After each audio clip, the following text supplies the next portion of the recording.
नमस्कार, मैं हूं आपके साथ अर्जुन खजूरिया और आपका स्वागत है हमारे चैनल में। आम आदमी पार्टी जो पिछले कई दिनों से सुर्खियों में बनी हुई है, अब वो 2024 में होने वाले लोकसभा चुनाव के लिए इस समय के मौजूदा प्रधानमंत्री नरेंद्र मोदी के सामने अरविंद केजरीवाल को प्रोजेक्ट करने में लगी हुई है एज प्रधानमंत्री कैंडिडेट, एज पीएम कैंडिडेट। तो वहीं बात की जाए मनीष सिसोदिया, जो इस समय विवादों के घेरे में खड़े हुए हैं, शराब घोटाले को लेकर उन पर कार्रवाई चल रही है। और वहीं अब मनीष सिसोदिया ने सोशल मीडिया पर एक पोस्ट किया है, ट्वीट किया है। 10 सितंबर रात को ये पोस्ट किया गया है और उसमें जो ग्राफिक्स डाला गया है, दरअसल एक स्क्रीनशॉट है एबीपी न्यूज का, और उस स्क्रीनशॉट में लिखा गया है कि 2024 में अरविंद केजरीवाल को मोदी के लिए चुनौती मानते हैं, प्रश्न चिन्ह लगाया गया है। और उसमें आगे जो हां करने वालों की संख्या है वो है 63%, यानी कि 63%, और ना करने वालों की संख्या है 37%, यानी कि 37%। यहां पर जैसे ही ये स्क्रीनशॉट डाला गया, उसके बाद उस पोस्ट में मनीष सिसोदिया ने लिखा कि इस सर्वे के बाद अब मेरे घर पर अगले 1-2 दिन में एक रेड तो बनती है।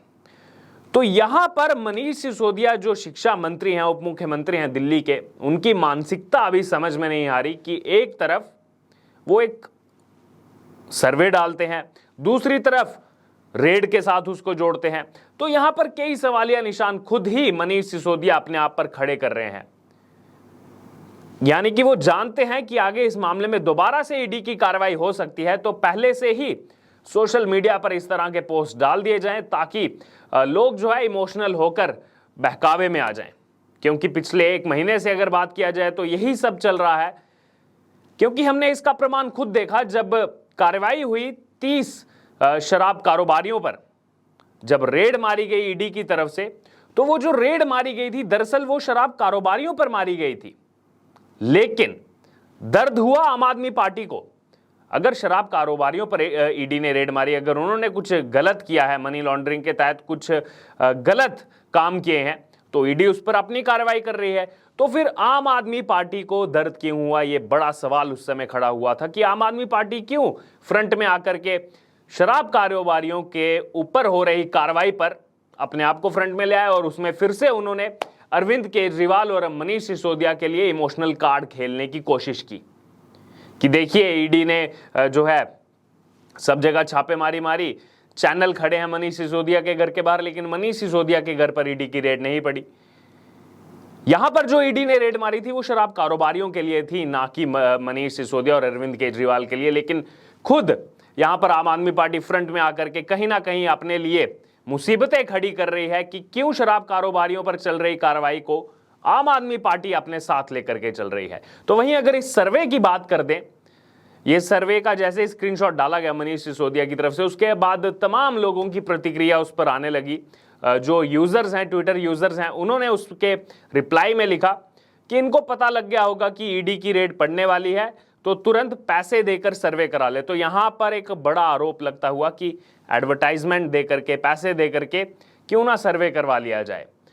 और वहीं आगे उसमें लिखा गया है कि इन लोगों ने इस चीज़ों में मास्टरी करके रखी है, क्योंकि जैसा पहले दिन में भी खुल करके सामने आया कि केंद्र सरकार कितना खर्चा कर रही है और उससे डबल खर्चा एडवर्टाइजमेंट पर सिर्फ दिल्ली की आम आदमी पार्टी सरकार कर रही है। और वहीं बाकी लोगों ने जो इसमें प्रतिक्रिया दी, उनका कहना था कि अरविंद केजरीवाल प्रधानमंत्री नरेंद्र मोदी के सामने चुनौती तब बनते अगर अरविंद केजरीवाल लोकपाल ले आते, सेना से सबूत नहीं मांगते सर्जिकल स्ट्राइक के, कश्मीर हिंदू के जेनोसाइड पर विधानसभा के अंदर नहीं हंसते, 500 में से कम 250 स्कूल बनवा देते, तो फिर कहा जा सकता था कि अरविंद केजरीवाल प्रधानमंत्री नरेंद्र मोदी को चुनौती दे सकते हैं। और वहीं कुछ लोगों का तो कहना है कि आम आदमी पार्टी के पास इस समय लोकसभा में एक भी सांसद नहीं है, एक भी एमपी नहीं है, लेकिन आम आदमी पार्टी के पास 2024 लोकसभा चुनाव के लिए प्रधानमंत्री पद का उम्मीदवार है। और ऐसा वाकया अभी ही नहीं बल्कि पहले भी देखने को मिला था। 2014 लोकसभा चुनाव से पहले अरविंद केजरीवाल ने ऐलान किया था कि वो प्रधानमंत्री नरेंद्र मोदी के सामने लड़ेंगे। वाराणसी में जाकर के उन्होंने चुनाव लड़ा लोकसभा का प्रधानमंत्री नरेंद्र मोदी के सामने, लेकिन उनकी बुरी तरह हार हुई, बुरी तरह शिकस्त हुई।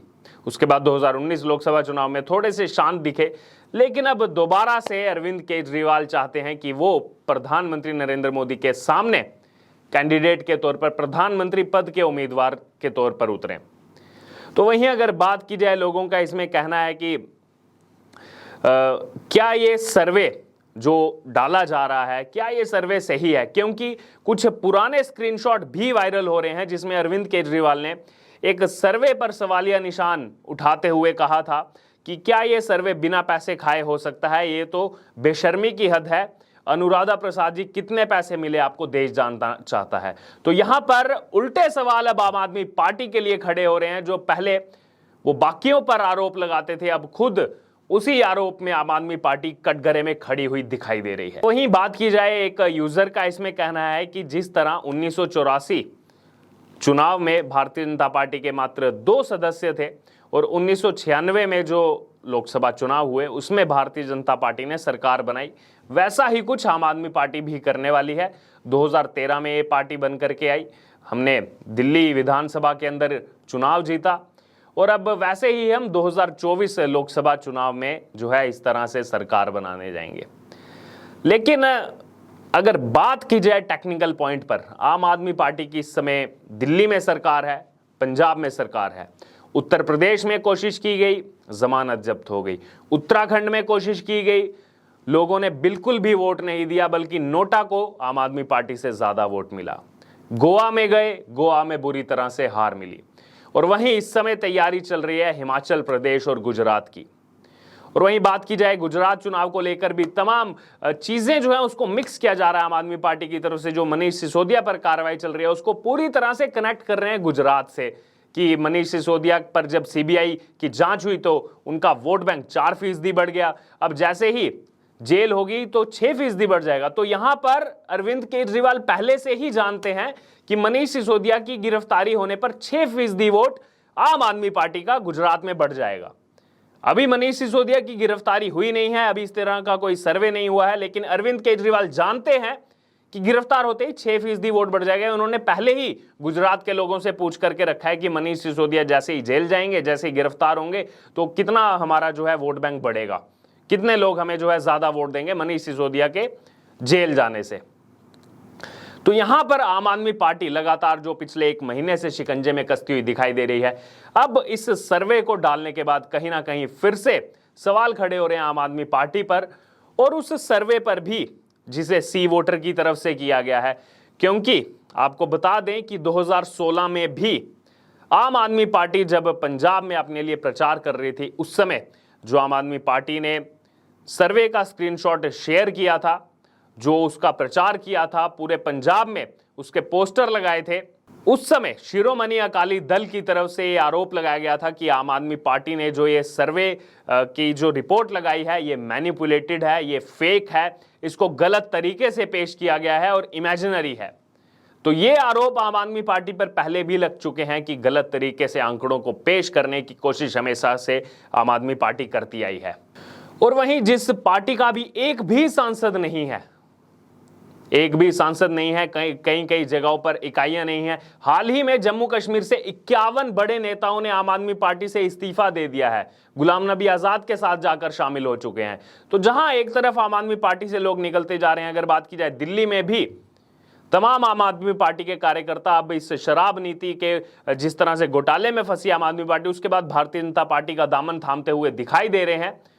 तो वहीं दूसरी तरफ इस तरह के सर्वे आना कहीं ना कहीं कई सवाल खड़े करता है। और वहीं अगर बात की जाए विपक्षी दलों की, तो कितने कैंडिडेट इस समय तैयारी कर रहे हैं। एक तरफ आम आदमी पार्टी कह रही है कि अरविंद केजरीवाल चुनाव लड़ेंगे, तो वहीं अगर बात की जाए लोकसभा की, हाल ही में जो पंजाब में बाई इलेक्शन हुआ उसमें आम आदमी पार्टी हार गई।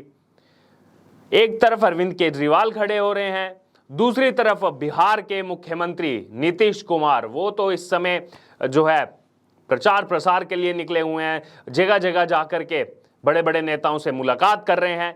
तीसरी तरफ राहुल गांधी कांग्रेस की तरफ से भारत जोड़ो यात्रा अभियान पर निकल चुके हैं। तो वहीं एक और कैंडिडेट अगर बात की जाए पश्चिम बंगाल से, ममता बनर्जी भी मैदान में कूद चुकी हैं। तो जब विपक्ष के इतने सारे कैंडिडेट तैयार हो रहे हैं, तो यकीनन अगर विपक्ष एकजुट नहीं होगा तो उसका फायदा दोबारा से भारतीय जनता पार्टी को मिल सकता है। लेकिन अब इस सर्वे पर आपका क्या कहना है? जो ये सर्वे आया है कि अरविंद केजरीवाल प्रधानमंत्री नरेंद्र मोदी के लिए चुनौती है, 63% लोग हां कर रहे हैं। अब आप खुद कमेंट बॉक्स में बताइए कि क्या अरविंद केजरीवाल प्रधानमंत्री नरेंद्र मोदी के लिए चुनौती है या नहीं। और इससे जुड़े तमाम अपडेट के लिए आप बने रहिए हमारे साथ। धन्यवाद।